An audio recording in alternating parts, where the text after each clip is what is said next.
नमस्कार, मैं राजेंद्र कुमार त्रिवेदी।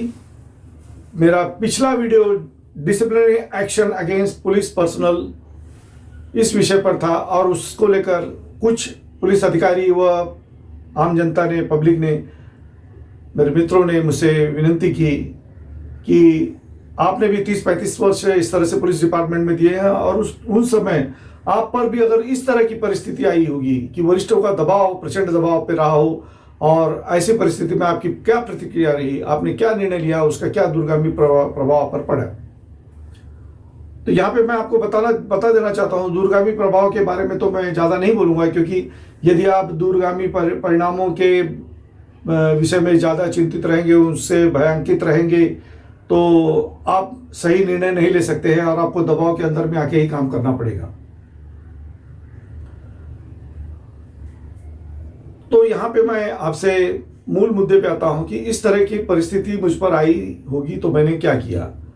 ज़्यादा लंबा नहीं जाना चाहता हूँ, मैं आपसे कहना चाहता हूँ कि जब मैं हाल ही में एसीपी सायन डिवीजन था, उस समय मेरे अंतर्गत Sion police station, Antop Hill police station और Wadala TT police station, 3 police station थे।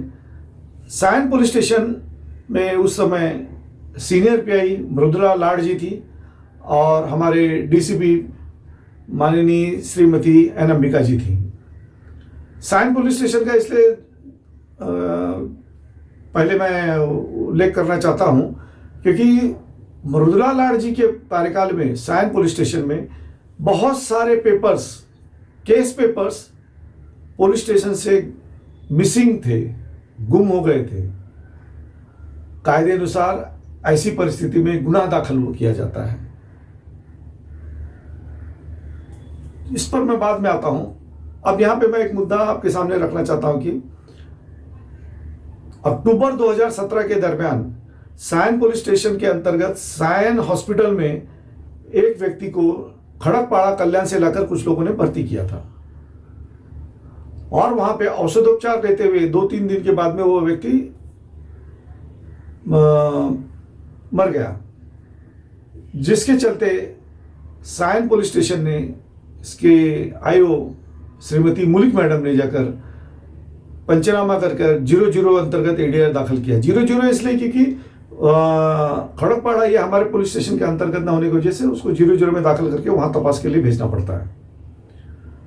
ऐसी परिस्थिति में उन्होंने पंचनामा करके 00 में दाखिल किया, परंतु उन्होंने कोई केस पेपर वहां भेजे नहीं, उन्हीं पेपरों पे बैठी नहीं। तकरीबन 7-8 महीने या 1 साल के आसपास जब समय गुजर गया, वह लाश अपने अंतिम संस्कारों की प्रतीक्षा में वहीं सड़ रही थी।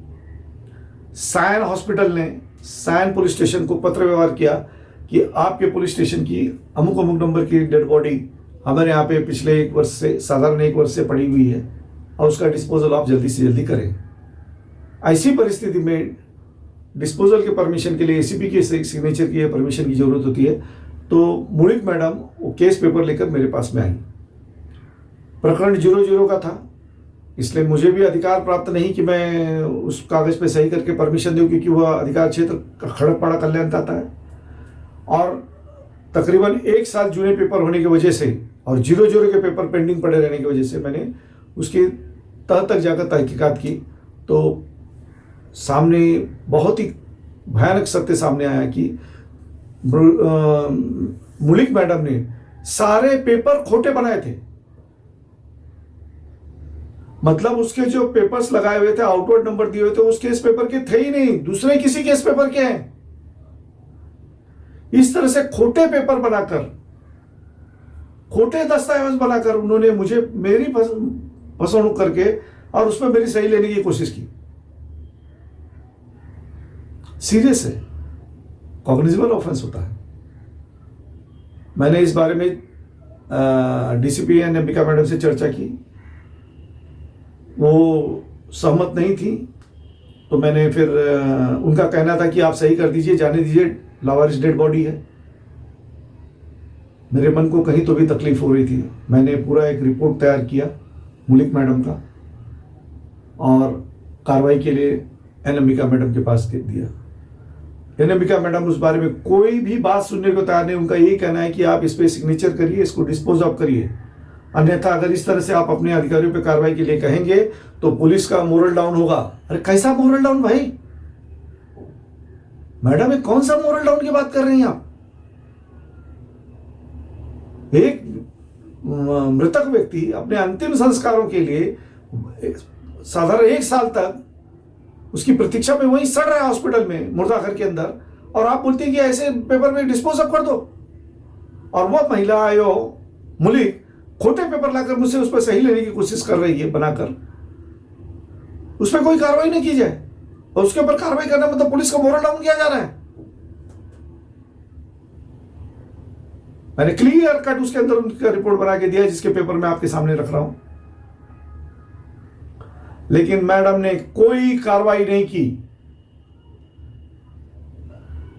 न पेपर गुम होने के ऑफेंस दाखिल किया, न ही आयो मुलिक मैडम के ऊपर कोई ऑफेंस दाखिल किया कि उन्होंने खोटे दस्तावेज बनाकर क्यों पेपर सादर किए मेरे सामने।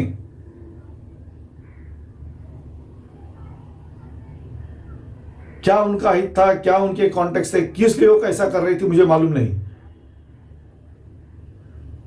सीनियर पीआई मृदुला लाड, पीआई आईओ मुलिक, डीसीपी एनअंबिका जी, तीनों महिलाएं हैं। एक महिला इतनी असंवेदनशील कैसे हो सकती है, यही विचार मेरे दिमाग को बार बार परेशान कर रहा था। लेकिन क्या करता, मुझे जो निर्णय लेना था मैंने लिख के दे दिया। उसके कुछ दिनों बाद मेरी बदली हो गई। मुझे नहीं मालूम उस मृतक शरीर का क्या किया गया, उसे अंतिम संस्कार की संधि प्राप्त हुई या नहीं हुई, या आज भी वो सायन हॉस्पिटल में सड़ रही है, या आने वाले दूसरे जो एसीपी थे श्री संजय नाइक साहब जी, उनसे उस पर सही करा कर डिस्पोज किया गया, या उसे खड़कपाड़ा भेजा गया, कुछ पता नहीं। अगर सही समय पर वो पेपर खड़कपाड़ा भेजे गए होते तो शायद बात खड़कपाड़ा के पुलिस स्टेशन के अधिकारी, क्योंकि वो लोकल एरिया है, उसके कोई नातेदार रिश्तेदार ढूंढ कर उसको बॉडी हैंड ओवर कर उसका अंतिम संस्कार तो करा देते। लेकिन ये पड़ी क्या है, पगार तो मिल रही है ना, और बॉडी तो लावारिस थी नहीं, परंतु वो भी एक मनुष्य था, इंसान है, कहीं तो दर्द होना चाहिए। इस तरह से पुलिस का मोरल बढ़ता नहीं है, उल्टे जनमानस में पुलिस की प्रतिमा मलिन होती है, बदनामी होती है, हमारे असंवेदनशीलता लोगों के सामने तक जाती है, और लोगों को हमारा नाम रखने का मौका मिलता है। मेरी पुलिस से विनती है, पुलिस में काम करने अधिकारियों से विनती है, इस तरह के कोई भी गैरवाजिबी दबाव के बली आप न पड़े। मुंबई पुलिस एक्ट के धारा 64 में क्लियर कट लिखा है, वरिष्ठों के लीगल कमांड्स, लीगल आदेश, उनकी लीगल मार्ग से पूर्तता करिए। कोई भी गलत काम करने की आपको जरूरत नहीं है।